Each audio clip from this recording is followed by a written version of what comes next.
Sir ఈ మధ్య hero Shivaji గారు కొన్ని వ్యాఖ్యలు చేశారు అమరావతికి సంబంధించి.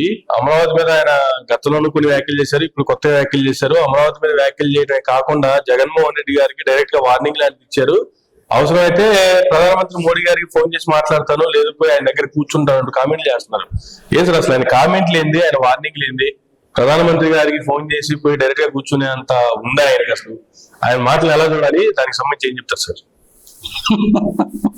నువ్వు భలే జోకులేస్తావా ఉన్నట్టుండి. ప్రైమ్ మినిస్టర్ గారు అనేసి అంటే రోజుకు 16-17 గంటలు పనిచేస్తుంటారు.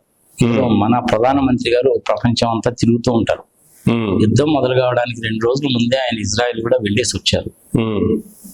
ఈయన ఫోన్ చేయగానే అర్జెంట్ గా డైరెక్ట్ గా మోడీ గారికి ఫోన్ చేసి, hello hello mister Shivaji, how are you, what is new, క్యా కుచ్ ఖాస్ బాత్ హై క్యా అని అడుగుతాడు. ఏంటి మోడీ గారు ఇట్లాంటి కోన్ కేసుగా గొట్టంగాడు రోజుకి కొన్ని 100 మంది ఫోన్లు చేస్తుంటారు.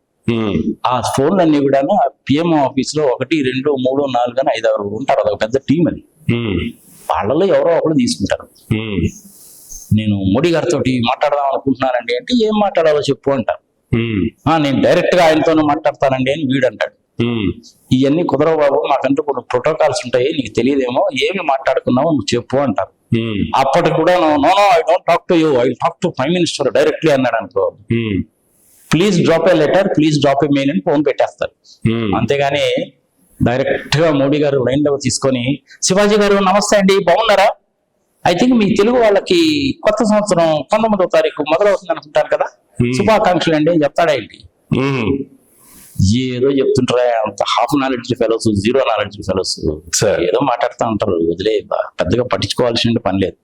అన్ని ఏదో వీళ్ళు సెల్ఫ్ డబ్బా వేసుకోవడమే తప్ప దేనికి పనికిరావు. పవన్ కళ్యాణ్కి ఒక్కోసారి దిక్కుండదు. ఇంక వీళ్ళకి ఎక్కడ ఉంటుంది, వాళ్ళకి అంత టైం ఉండదబ్బా. ప్రజలు అర్థం చేసుకోవాలి, వాళ్ళకి అంత టైం ఉండదు సార్. ఇదే మన దేశ ప్రధాని గారు గుజరాత్ కి ముఖ్యమంత్రిగా ఉన్నప్పుడు అహ్మదాబాద్ ఎయిర్పోర్ట్ లో నేను క్యాజువల్ గా కలిసాను ఆయన్ని, చాలా క్యాజువల్ గా.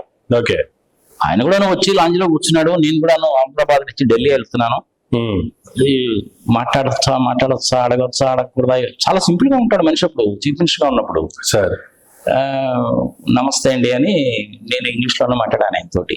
ఓకే, చక్కగా రిసీవ్ చేసుకున్నాడు ఆ రోజు. మీరు రండి ఈసారి ఎప్పుడన్నా, అంటే తెలుగులో చెప్తున్నాను, మీరు రండి ఈసారి ఎప్పుడన్నా ఫోన్ చేసి రండి, నేను గాంధీనగర్ లోనే ఉంటాను అన్నాడు ఆయన. తర్వాత మళ్ళీ నేను ఈ ఎస్ఐపి ప్రజెంటేషన్స్ సందర్భంగా సూరత్, బరోడా, అహ్మదాబాద్ వెళ్ళినప్పుడు ఒక రోజు అహ్మదాబాద్ లో ఉండి ఫోన్ చేశాను. నమస్కార్ రెడ్డి సాబ్, కబాయ్ అయితే అది మాట్లాడాడు. తర్వాత రండి అన్నాడు, వెళ్ళాను నేను. చాలా చక్కగా రిసీవ్ చేసుకున్నాడు, చక్కగా మాట్లాడాడు. ముఖ్యమంత్రి హోదాలో ఉన్నాడు అప్పుడు ఆయన, చాలా ఫ్రీ అండ్ ఫ్రాంక్ గా ఉండేవాడు. ఇప్పుడు ప్రైమ్ మినిస్టర్ అయ్యాడు, ప్రోటోకాల్స్ మారిపోతాయి, that is a different thing. అంత టైం ఉండదు వాళ్ళకి. ఈయన శివాజీ ఏదో చెప్పాడు, పవన్ కళ్యాణ్ ఏదో చెప్పాడు, సంగతి సమాచారం అంటే చెప్పిందంతా వింటారు. బయటికి పోయేటప్పుడు నమస్కార్, పికప్ చాయ్ చాయ్ పిచ్చా, ఎందుకని ఆయన చాయ్ వాళ్ళ అంటారు కదా పాపం. అక్కడ ఉండేవాడికి ఆవిడకో చెప్పి ఒక టీ దగ్గర 2 బిస్కెట్లు తిని పోరా బాబు అంటారు, కానీ పట్టించుకోరు. అసలు అదే వాళ్ళకి టైం తనగా. కానీ శివాజీ ఏదో చెప్పాడంటే ఇంక సెలవు డబ్బా వేసుకోవాలి కాబట్టి చెప్పాడు. పెద్దగా మర్చిపోబాయి అన్ని పనికిమాలిన విషయాలు, ఏదైనా వేరే విషయాల గురించి అడుగు. ఇవన్నీ ఎందుకు ఇలాగే సెలవు డబ్బా వేసుకుంటా ఉంటారు.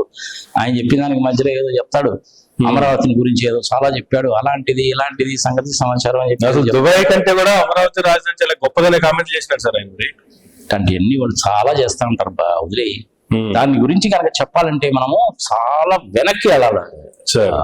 ఎక్కడి వరకు వెళ్ళాలి అంటే, మనము ఆంధ్రప్రదేశ్ లో ప్రస్తుతం ఉన్నటువంటి 13 జిల్లాలు మెడ్రాస్ ప్రావిన్సీలో కలిసి ఉండేవి. రాష్ట్రం కింద విడిపోయింది. ఆ రోజు మెడ్రాస్ లో 44% తెలుగు వాళ్ళు ఉన్నారు. కోయంబత్తూరు, సేలంలో కూడా ఉన్నారు. తిరుపతి మాది అన్నారు వాళ్ళు. తిరుపతి మీది అంటున్నారు కాబట్టి బాగానే ఉంది. మరి మెడ్రాస్, కోయంబత్తూరు మాకు ఇచ్చేయండి, అట్ట కుదురుతుంది అన్నారు. ఎంత హ్యాపీ లైఫ్ అంటే ఇప్పుడు తమిళనాడులో వాళ్ళది. కూరగాయలు, పూలు, పండ్లు, అరిటాకులు, బియ్యము అన్ని కూడా మద్రాసు పోయాయి. వ్యవసాయం అంతా మంది, పంపించడం అనేటువంటిదేమో మంది, ఉద్యోగాలు, పరిశ్రమలు, వాటి మీద వచ్చే ఆదాయమేమో వాళ్ళది. ఓకే. ఇది లాభం లేదనే కదా మనం విడిపోయింది. మరి విడిపోయినప్పుడు మళ్ళీ అప్పుడు తెలంగాణ రాష్ట్రం కూడా సపరేట్ గానే ఉంది. ఇద్దరం కలిసాము, కర్నూలులో ఉన్న క్యాపిటల్ ని హైదరాబాద్ తెచ్చుకున్నాము. హైదరాబాద్ బాగా డెవలప్ అయింది ఇప్పుడు. సార్ మళ్ళీ ఇప్పుడు ఆంధ్రప్రదేశ్ రాష్ట్రం అనేటువంటి తెలంగాణ ఆంధ్రప్రదేశ్ కి విడిపోయింది. రాష్ట్రము అంటే ఒక రాజధాని ఉండాలిగా. సార్ ఒకటి కాకపోతే రెండు కూడా పెట్టుకోవచ్చు, తప్పేముంది అందులో?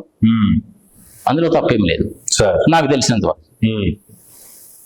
రెండు రాష్ట్రాలకు కూడా ఒకటే క్యాపిటల్ చండీగఢ్. అవును, ఇది మనకు తెలిసిందేగా. అవును. ఉత్తరప్రదేశ్ రాష్ట్రాన్ని కనుక తీసుకుంటే వాళ్ళ క్యాపిటల్ ఏమో లక్నో, కానీ హైకోర్టు అక్కడ ఉండదు. ఓకే. మధ్యప్రదేశ్ తీసుకుంటే వాళ్ళ క్యాపిటల్ ఏమో భూపాల్, హైకోర్టు భూపాల్లో ఉంటుంది, వేరే చోట్ల కూడా బెంచెస్ ఉన్నాయి. ఇట్లా రకరకాలుగా ఉంటాయి. ఉండకూడదని చెప్పి ఎక్కడా లేదు. కాలమాన పరిస్థితులకు అనుగుణంగా నెంబర్ ఆఫ్ కేసెస్ ని బట్టి ఈ విధంగా డివిజన్ అనేటువంటి జరుగుతుంది. సార్ ఈ రోజు వరకు కూడాను ఆంధ్రప్రదేశ్ కి రాజధాని లేదు. శివరామకృష్ణన్ కమిటీ వాళ్ళు ఇచ్చిన రిపోర్టు ప్రకారము ఆ ప్రదేశం అనేటువంటిది సూటబుల్ కాదు. గుంటూరు విజయవాడ మధ్య పెట్టవద్దు ఆయన చెప్పిన మాట ఇది. అసలు ఆయన రిపోర్ట్ గురించి అసెంబ్లీలో డిస్కషనే లేదుగా. చంద్రబాబు నాయుడు గుండె మీద చేసుకొని చెప్పమన్నా అమరావతి రాజధాని. సార్ కుదరదు, ప్రజలు కూడా తెలుసుకోవాలి. మేము అమరావతిని రాజధానిగా పెట్టుకుంటున్నాము అని రాష్ట్ర ప్రభుత్వం వాళ్ళు 2 హౌసెస్ లో కూడాను రిజల్యూషన్ పాస్ చేసి కేంద్ర ప్రభుత్వానికి పంపించాలి. వాళ్ళు పూర్వాపరాలను ఆలోచించి గజెట్ నోటిఫికేషన్ లో ఇంక్లూడ్ చేస్తారు. గవర్నమెంట్ ఆఫ్ ఇండియా గజెట్ లో చెప్తారు ఆంధ్రప్రదేశ్ కి అమరావతి రాజధాని అని. అప్పుడు దాకా రాజధాని ఏదో మనకు తెలియదు. ఈ రోజు వరకు కూడాను వాళ్ళ గజెట్ లో పబ్లికేషన్ లేదు. శివరామకృష్ణ గారి కమిటీ రిపోర్ట్ లో సజెస్ట్ చేయలేదు. అది ప్లేస్ అనేటువంటిది సూటబులే కాదు. ఓకే. దుబాయ్ కంటే బ్రహ్మాండంగా ఉంటుంది, అలా అయిపోతుంది, ఇలా అయిపోతుంది, చాలా థ్రాష్ వాస్ ఇవన్నీ. శివరామకృష్ణన్ కంటే కూడాను ఈ శివాజీ ఏమన్నా తెలియగలడా? శివరామకృష్ణన్ కంటే చిన్నబాబు ఏమన్నా తెలియగలడా?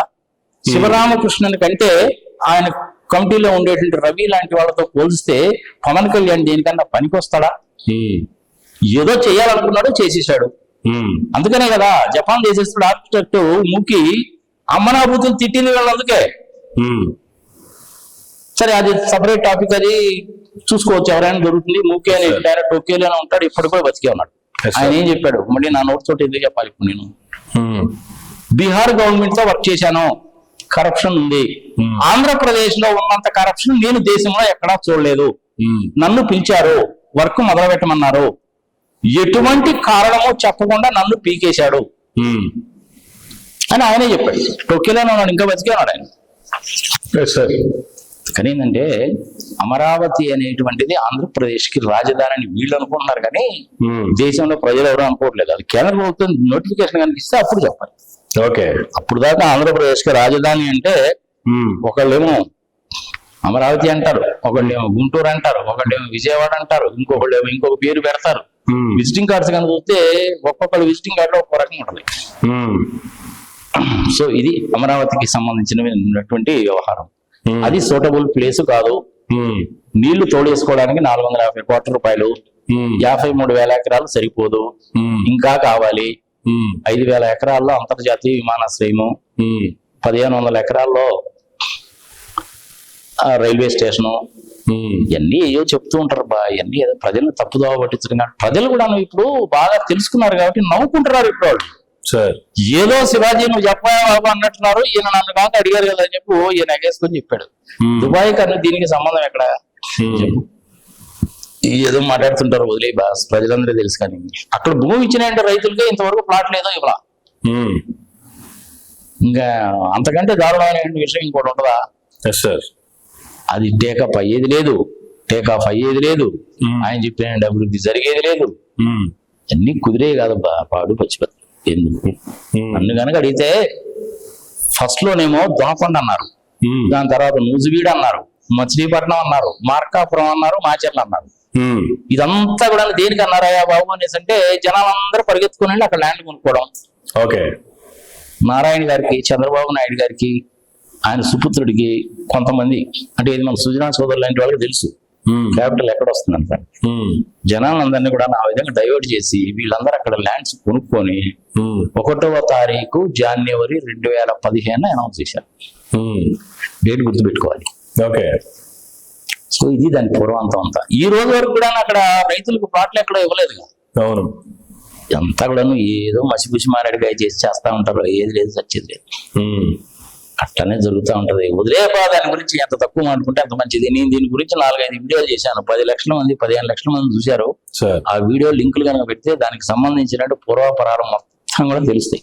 Sure sir. రైతుల్ని ఎంత పచ్చి మోసం చేశారో తెలుస్తుంది, ఎన్ని అబద్ధాలు చెప్పారో తెలుస్తుంది. ఆ ల్యాండ్ సూటబుల్ కాదా అవునా అనేటువంటిది సాయిల్ టెస్ట్ కనుక చేస్తే తెలుస్తుంది.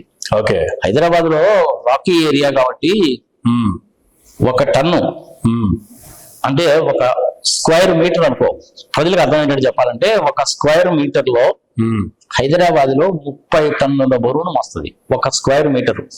ఓకే. ఇదే అమరావతిలో 1 స్క్వేర్ మీటరు 3 టన్నులు కూడా మోయలేదు. ఓకే. అక్కడ నువ్వు 50 అంతస్తులు 60 అంతస్తులు బిల్డింగ్లు ఎట్ట కడతావు? 10 అడుగులు కొంత తీస్తే వాటర్ వచ్చేస్తాయి. 3 పంటలు పండుతున్నటువంటి ప్రాంతం. రైతులందరూ కంఫర్టబుల్ గా ఉన్నారు. సొంత ఇల్లుంది, వాడికి 1 ఎకరమో 2 ఎకరాల పొలం ఉంది, 3 పంటలు పండించుకుంటున్నాడు. ఇంట్లో 1-2 గేదెలు ఉండేవి. వాడు తాగిన పాలు తాగి మిగిలిన అమ్ముకునేవాడు.